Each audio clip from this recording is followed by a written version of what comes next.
اعوذ باللہ من الشیطان الرجیم بسم اللہ الرحمن الرحیم۔ آج ہم آپ سے انشاءاللہ اس بارے میں بات کریں گے کہ ہمارے پیارے نبی حضرت محمد صلی اللہ علیہ وآلہ وسلم کو اللہ تعالیٰ نے نبوت کب دی اور کیسے دی۔ حضور اکرم صلی اللہ علیہ وآلہ وسلم کی عمر مبارک 40 سال کے قریب ہوئی تو وحی کے آثار شروع ہو گئے۔ اس سلسلے میں سب سے پہلے آپ کو سچے خواب دکھائی دینے لگے۔ آپ جو خواب دیکھتے وہ حقیقت بن کر سامنے آ جاتا۔ اللہ تعالیٰ نے سچے خوابوں کا سلسلہ اس لیے شروع کیا کہ اچانک فرشتے کی آمد سے کہیں آپ خوف زدہ نہ ہو جائیں۔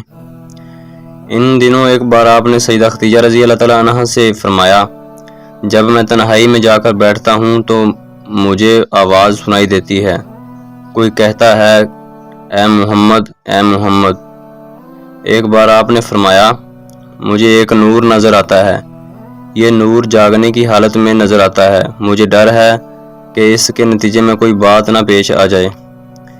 ایک بار آپ نے یہ بھی فرمایا، اللہ کی قسم مجھے جتنی نفرت ان بتوں سے ہے اتنی کسی اور چیز سے نہیں۔ وحی کے لیے آپ کو ذہنی طور پر تیار کرنے کے لیے اللہ تعالیٰ نے فرشتے اسرافیل علیہ السلام کو آپ کا ہمدم بنا دیا تھا۔ آپ ان کی موجودگی کو محسوس تو کرتے تھے مگر انہیں دیکھ نہیں سکتے تھے۔ اس طرح آپ کو نبوت کی خوشخبریاں دی جاتی رہیں، آپ کو وحی کے لیے تیار کیا جاتا رہا۔ اللہ تعالیٰ نے آپ کے دل میں تنہائی کا شوق پیدا فرما دیا، چنانچہ آپ کو تنہائی عزیز ہو گئی، یعنی آپ پر تنہائی غالب آ گئی۔ آپ غار حرا میں چلے جاتے اور وہاں وقت گزارا کرتے تھے۔ اس پہاڑ سے آپ کو ایک بار آواز بھی سنائی دی تھی، وہ آواز یہ ہے، میری طرف تشریف لائیں اے اللہ کے رسول۔ اس غار میں آپ کو مسلسل کئی راتیں گزارتے، اللہ کی عبادت کرتے۔ کبھی آپ 3 راتوں تک وہاں ٹھہرے رہتے، کبھی 7 راتوں تک، کبھی پورا مہینہ وہاں گزار دیتے۔ آپ جو کھانا ساتھ لے جاتے تھے جب ختم ہو جاتا تو غار تشریف لے جاتے۔ یہ کھانا عام طور پر زیتون کا تیل یا خشک روٹی ہوتا تھا، کبھی کھانے میں گوشت بھی ہوتا تھا۔ غار حرا میں قیام کے دوران کچھ لوگ وہاں سے گزرتے اور ان میں کچھ مسکین لوگ ہوتے تو آپ انہیں کھانا کھلاتے۔ غار حرا میں آپ عبادت کس طرح کرتے تھے، روایات میں اس کی وضاحت نہیں ملتی۔ علماء کرام نے اپنا خیال ضرور ظاہر کیا ہے۔ کوئی کہتا ہے کہ آپ صلی اللہ علیہ وسلم حضرت ابراہیم علیہ السلام کے دین کو فالو کرتے تھے، اور کچھ علماء کی رائے ہے کہ نہیں، وہ حضرت عیسیٰ علیہ السلام کو دین کو فالو کرتے تھے۔ ہمارا ماننا یہ ہے کہ اصل میں آپ صلی اللہ علیہ وسلم امی تھے، پڑھنا لکھنا نہیں جانتے تھے، اس لیے کہ حضرت عیسیٰ علیہ السلام یا حضرت ابراہیم علیہ السلام کا دین یا ان کے طریقہ کار عبادت ان تک پہنچنا ناممکن تھا، یا کسی طریقہ سے ان تک پہنچنا مشکل تھا۔ تو اس لیے ہماری رائے یہی ہے کہ اللہ تعالیٰ نے ان کے دل میں جس طرح جو الفاظ یا جو عبادات اللہ تعالیٰ نے جو طریقہ اللہ نے سکھایا، اسی طریقے سے آپ صلی اللہ علیہ وسلم غار حرا میں اللہ تعالیٰ کی عبادت کرتے تھے، اور آپ کائنات کی حقیقت پر غور و فکر کرتے تھے، اور یہ غور و فکر لوگوں سے الگ رہ کر ہی ہو سکتا تھا۔ پھر آخرکار وہ رات آ گئی جب اللہ تعالیٰ نے آپ کو نبوت اور رسالت عطا فرما دی۔ آپ کی نبوت کے ذریعہ اپنے بندوں پر عظیم احسان فرمایا۔ وہ ربیع الاول کا مہینہ تھا اور تاریخ 17 تھی۔ بعض علماء نے یہ لکھا ہے کہ وہ رمضان کا مہینہ تھا، کیونکہ قرآن رمضان میں نازل ہونا شروع ہوا تھا۔ 8ویں اور تیسری تاریخ کی بھی روایت ملتی ہے، اور یہ پہلا موقع تھا جب جبرائیل علیہ السلام وحی لے کر آپ کی خدمت میں حاضر ہوئے۔ اس سے پہلے وہ آپ کے پاس نہیں آئے تھے۔ جس صبح جبرائیل علیہ السلام وحی لے کر آئے وہ پیر کی صبح تھی، اور پیر کی صبح ہی آپ اس دنیا میں تشریف لائے تھے۔ آپ فرمایا کرتے تھے کہ پیر کے دن کا روزہ رکھو، کیونکہ میں پیر کے دن پیدا ہوا، پیر کے دن ہی مجھے نبوت ملی۔ بہرحال اس بارے میں روایات مختلف ہیں۔ یہ بات طے ہے کہ اس وقت آپ کی عمر مبارک کا 40واں سال تھا۔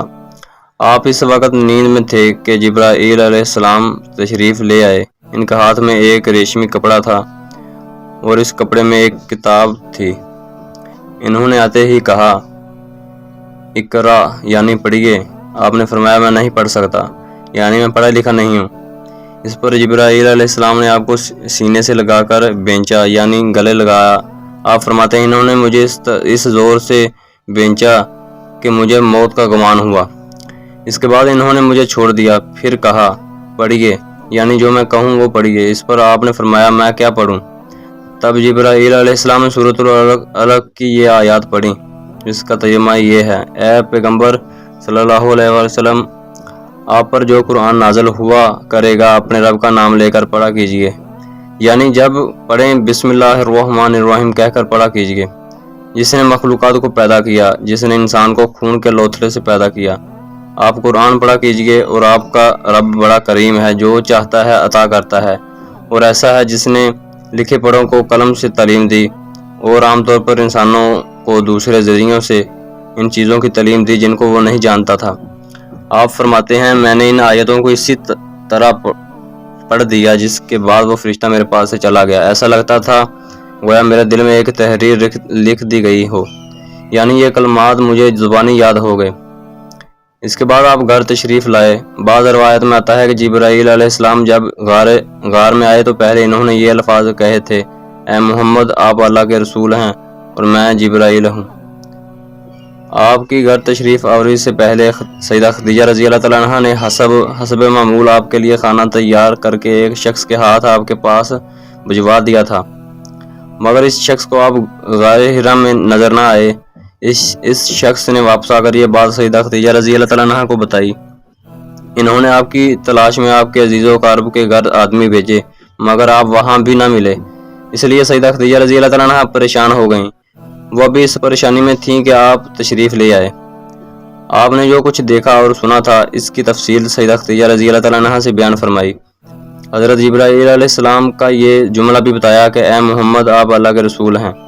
یہ سن کر سیدہ خدیجہ رضی اللہ تعالیٰ عنہا نے کہا، آپ کو خوشخبری ہو، آپ یقین کیجیے، قسم ہے اس ذات کی جس کے قبضے میں میری جان ہے، آپ اس امت کے نبی ہوں گے۔